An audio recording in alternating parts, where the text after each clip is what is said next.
அஸ்ஸலாமு அலைக்கும். இன்றைக்கி ராபியா குக்கிங்கில் என்ன செய்ய போகிறோம் அப்படின்னு பார்த்தீங்கன்னா, ஒரு கத்திரிக்காய் சின்ன வெங்காயம் போட்டு காரக்குழம்பு மாதிரி ஒரு வத்த குழம்பு தாங்க செய்ய போகிறோம். அது எப்படி செய்கிறது சொல்லிட்டு பார்க்கலாம். நான் வந்து ஒரு பாத்திரம் வச்சுருக்கேன். இதில் வந்து மண் பாத்திரம் தான் வச்சுருக்கேன். இதில் வந்து கொஞ்சம் எண்ணெய் வந்து ஊற்றிக்கிறேன். எண்ணெய் ஊற்றிட்டு இது காஞ்சதுக்கப்புறம் இதில் கடுகு சீரகம் சேர்த்துக்கலாம். சாரிங்க, கடுகு சீரகம் இல்லை, கடுகு வெந்தயம், ஒரு அரை ஸ்பூன் வெந்தயம், ஒரு அரை ஸ்பூன் கடுகு வந்து சேர்த்துக்கிறேன். இது வந்து நல்லா பொரியணும். இப்போ இது பொரிஞ்சதுக்கப்புறம் இதில் நான் என்ன பண்ணுறேன்னா ஒரு 25 சுண்ட வத்தல் வந்து சேர்த்துக்கிறேன். சேர்த்துட்டு இதில் ஒரு 100 கிராம் சின்ன வெங்காயம் சேர்த்துக்கிறேன். இது பொரிஞ்சுக்கட்டும். இது பொரிஞ்சதும் சின்ன வெங்காயம் சேர்த்துக்கணும். சின்ன வெங்காயம் ஒரு 10 பல்லு பூண்டு சேர்த்துக்கிறேன்.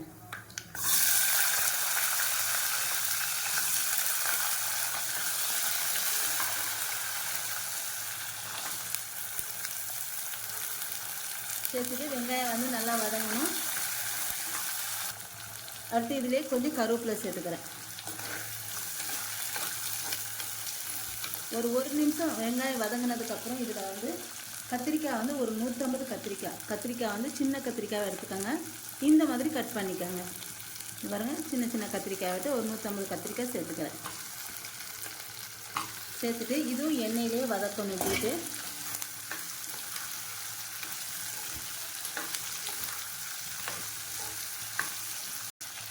இப்போ இதில் தேவையான அளவு உப்பு வந்து சேர்த்துக்கிறேன்.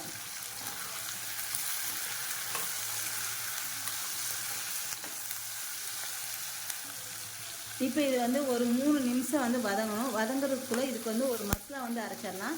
இப்போ இது வதங்கிட்டு இது மூடி வச்சுட்டு இது மசாலா அரைச்சிக்கலாம். இப்போ நான் வந்து ஒரு ஜார் எடுத்திருக்கேன். இதில் வந்து நான் வந்து ஒரு 2 ஸ்பூன் மிளகு வந்து சேர்த்துக்கிறேன். 2 ஸ்பூன் மிளகு, அரை ஸ்பூன் ஜீரகம், அடுத்து வந்து வெங்காயம், சின்ன வெங்காயம் வந்து ஒரு 8 சின்ன வெங்காயம் சேர்த்துக்கிறேன். அடுத்து வந்து ஒரு 3 தக்காளி, மீடியம் சைஸ் தக்காளி, இது மாதிரி 2, ஒரு சின்னது 1 நான் வந்து சேர்த்துக்கிறேன். இதை எல்லாத்தையும் நல்லா நைஸாக அரைச்சி எடுத்து வச்சுக்கணும். இதை வந்து பாருங்க, இதெல்லாம் கட் பண்ணி சேர்த்துக்கிறேன். எல்லாத்தையும் நல்லா மிளகு வந்து கொஞ்சம் அதிகமாகவே சேர்த்துக்கணும். நான் வந்து 2 ஸ்பூன் மிளகு வந்து சேர்த்துருக்கேன். 1 ஸ்பூனு சீரகம் வந்து சேர்த்துக்கிறேன். இப்போ இது எல்லாத்தையும் நைஸாக அரைச்சி எடுத்துடலாம். இப்போ இதை அரைச்சாச்சு.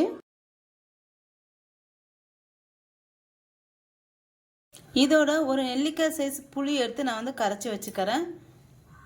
இப்போ கத்திரிக்காய் வந்து கொஞ்சம் நல்லா வதங்கிடுச்சு. இப்போ இதில் ஒரு 1/4 ஸ்பூன் மஞ்சத்தூள் வந்து சேர்த்துக்கிறேன். சேர்த்துட்டு இதில் ஏற்று ஒரு தக்காளி பொடியை நறுக்குனது இதை வந்து சேர்த்துக்கிறேன்.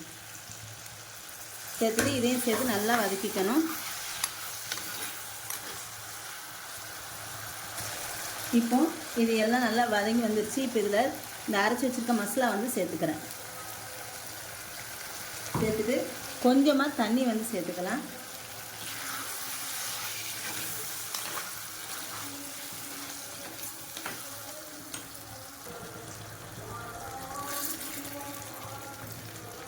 இந்த கத்திரிக்காய் வந்து நான் எண்ணெயிலே நல்லா வதக்கிட்டேன். இப்போ இந்த குழம்பு வந்து எண்ணெய் பிரிஞ்சு வரணும். அது மாதிரி வெயிட் பண்ணலாம். அதுக்கு முன்னால் 1 ஸ்பூன் சாம்பார் தூள் வந்து இதில் வந்து சேர்த்துக்கலாம்.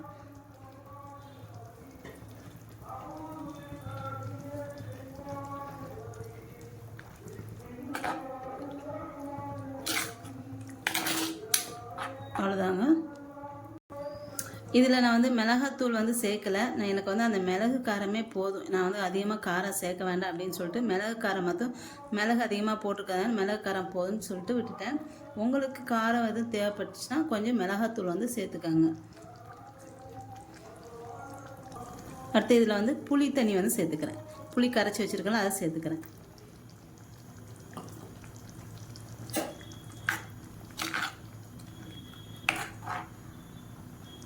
சூப்பரான கத்திரிக்காய் வத்த குழம்பு வந்து ரெடி ஆகிடுச்சு.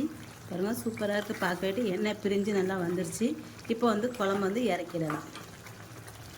சூப்பரான கத்திரிக்காய் வத்த குழம்பு வந்து ரெடி ஆகிடுச்சு. பாருங்கள் எப்படி இருக்குன்னு சொல்லிட்டு.